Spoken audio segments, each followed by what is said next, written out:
اللہ الرحمن الرحیم۔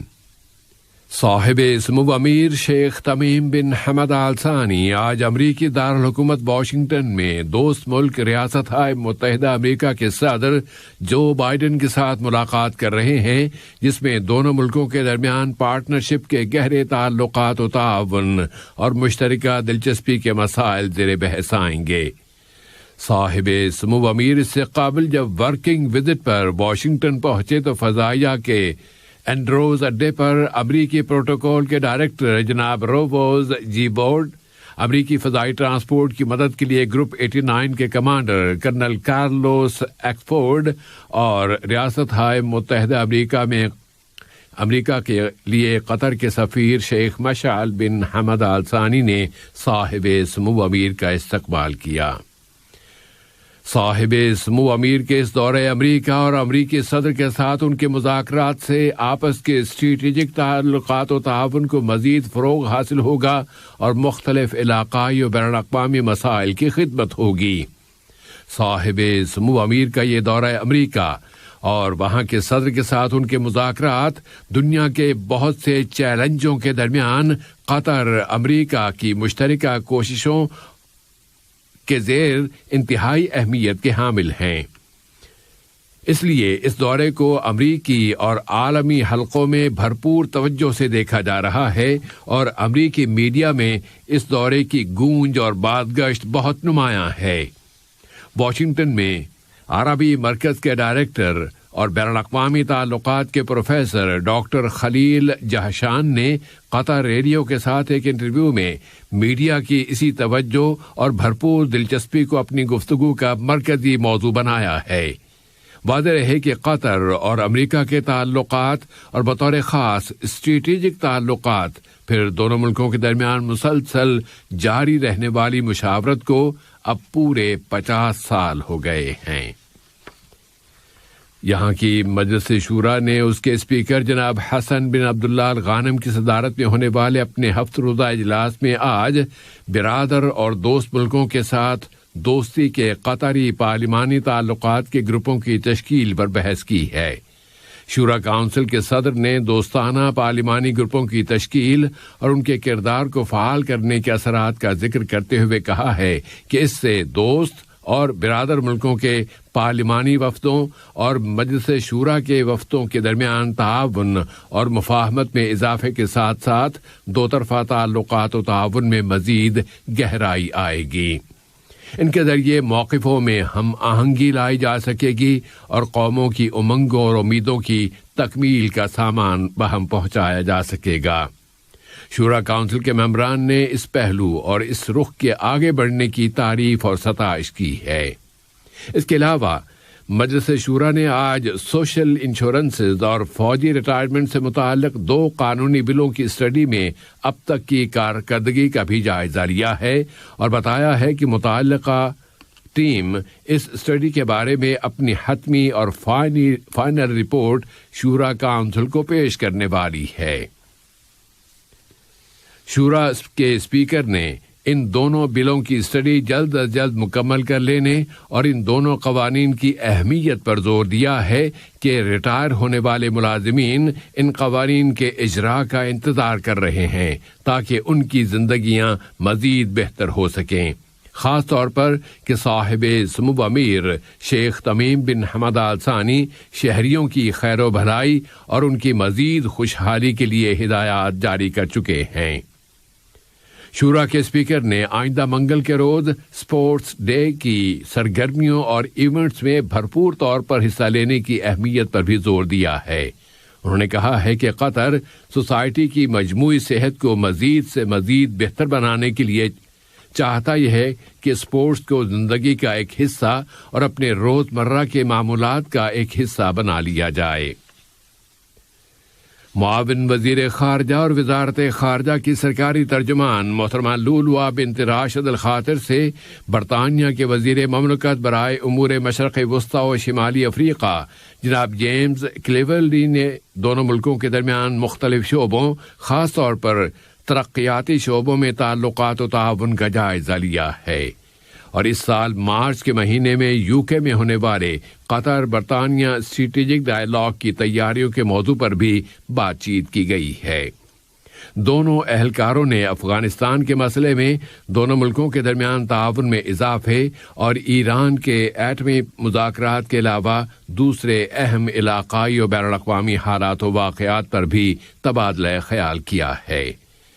برطانیہ کے وزیر مملکت برائے امور مشرق وسطی و شمالی افریقہ نے قطر کا شکریہ ادا کیا ہے۔ اب ملک میں صحت کی صورتحال کی طرف آتے ہیں۔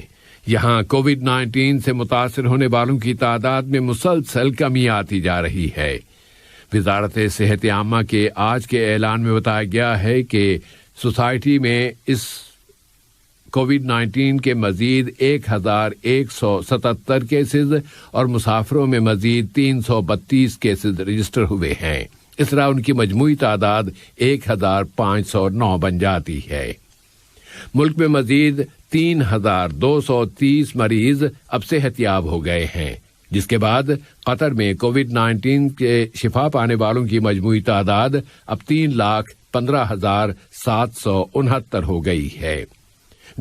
وزارت صحت عامہ نے کہا ہے کہ ملک میں اس وبا کی تیسری ویو کا پیک ٹائم اب گزر چکا ہے، لیکن اس کے ساتھ ہی اس نے حفاظتی اقدامات اور بچاؤ کے انتظامات کی پابندی کرتے رہنے پر بھی زور دیا ہے۔ آج امارات کی وزارت دفاع نے اعلان کیا ہے کہ اس کے فضائی دفاعی سسٹم نے حوثی تنظیم کی جانب سے امارات کی طرف داغے جانے والے بیلسٹک میزائل کو تباہ کر دیا ہے۔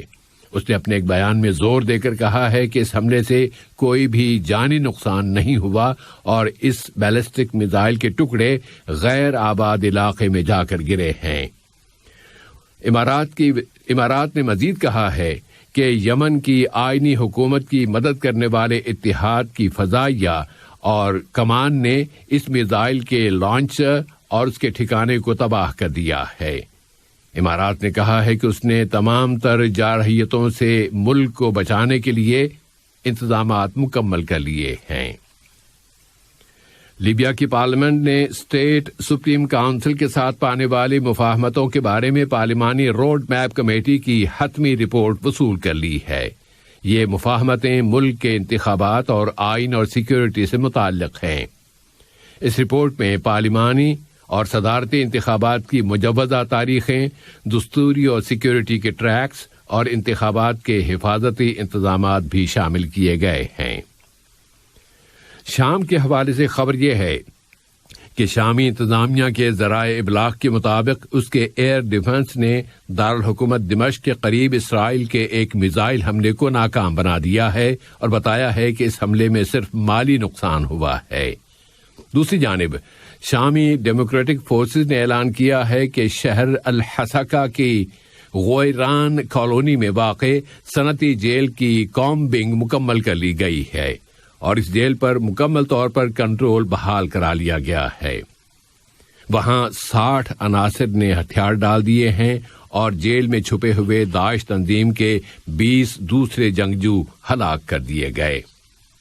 شام میں داعش کی خلافت کے خاتمے کے اعلان کے بعد سے اب تک کا سب سے بڑا حملہ اور عراق میں گزشتہ دنوں کی جانے والی دہشت گرد کارروائیاں یہ سوالات اٹھا رہی ہیں کہ کیا یہ کارروائیاں داعش تنظیم کی واپسی کے اشارے ہیں اور ان کارروائیوں کی وجوہات کیا ہیں، جبکہ یہ اعلان تو آج سے 3 سال پہلے ہی کر دیا گیا تھا کہ داعش تنظیم کا صفایا کر دیا گیا ہے۔ آج ایران کی وزارت خارجہ نے کہا ہے کہ ویانا مذاکرات میں گزشتہ چند ہفتوں کے دوران واضح پیش رفت ہوئی ہے۔ اس نے کہا ہے کہ تہران ایٹمی سمجھوتے سے کم کوئی شے قبول کرنے کے لیے تیار نہیں ہے اور اس نے امریکہ سے مطالبہ کیا ہے کہ وہ اس سمجھوتے سے باہر کوئی بھی مطالبہ پیش نہ کرے۔ بین الاقوامی سلامتی کونسل امریکہ کی درخواست پر آج یوکرین کے بحران پر بحث کر رہی ہے، جبکہ امریکہ اور اس کے نیٹو کے اتحادی روس کو یوکرین پر کوئی حملہ کرنے سے باز رکھنے کی کوششیں کر رہے ہیں اور اس کے ساتھ ہی واشنگٹن روس پر پابندیاں عائد کرنے کی بھی تیاریاں کر رہا ہے۔ امریکی وزارت خارجہ کے انڈر سیکریٹری برائے سیاسی امور وکٹوریا بولینڈ نے کہا ہے کہ امریکی انتظامیہ یورپ کی سیکیورٹی کے لیے پیش کردہ واشنگٹن کی تجاویز پر روسی توجہ کو محسوس کر رہی ہے، اور امریکہ نے شمالی کوریا سے براہ راست اپیل کر دی ہے کہ وہ اس کے ایٹمی اور میزائل پروگراموں پر براہ راست اور ڈائریکٹ اور پھر غیر مشروط مذاکرات پر آمادہ ہو جائے۔ امریکہ کی یہ اپیل پیونگ یانگ کے اس تجربے کے بعد کی گئی ہے جس میں خیال کیا جاتا ہے کہ اس نے درمیانے فاصلے تک مار کرنے والے ایک بیلسٹک میزائل کا تجربہ کیا ہے۔ اور افریقی یونین نے آج بورکینا فاسو کی رکنیت معلق کر دی ہے کہ وہاں گزشتہ چند روز کے واقعات میں صدر روش کابوری کی حکومت کا تختہ الٹ دیا گیا۔ آج کے اس فیصلے سے 3 روز پہلے افریقہ کے مغربی ملکوں کی اقتصادی اتھارٹیز ایکواس نے بورکینا فاسو کی رکنیت معلق کر دی تھی۔ اہم خبروں کا خلاصہ ایک مرتبہ پھر پیش خدمت ہے۔ بھرپور عالمی توجہ کی فضا میں صاحب سمو امیر آج واشنگٹن میں امریکی صدر کے ساتھ مختلف علاقائی اور بین الاقوامی موضوعات پر مذاکرات کر رہے ہیں۔ قطر اور امریکہ کے درمیان اسٹریٹجک تعلقات اور مشاورتوں کو 50 سال پورے ہو گئے ہیں۔ شورا کونسل نے زور دے کر کہا ہے کہ سوشل انشورنس اور فوجی ریٹائرمنٹ کے قانونی بلوں کی اسٹڈی جلد از جلد مکمل کر لی جائے۔ اور امارات نے حوثی تنظیم کی طرف سے داغے جانے والے ایک بیلسٹک میزائل کو تباہ کرنے کا اعلان کیا ہے۔ ریڈیو قطر سے آج کا دوسرا نشریہ اپنے اختتام کو پہنچا۔ فی امان اللہ۔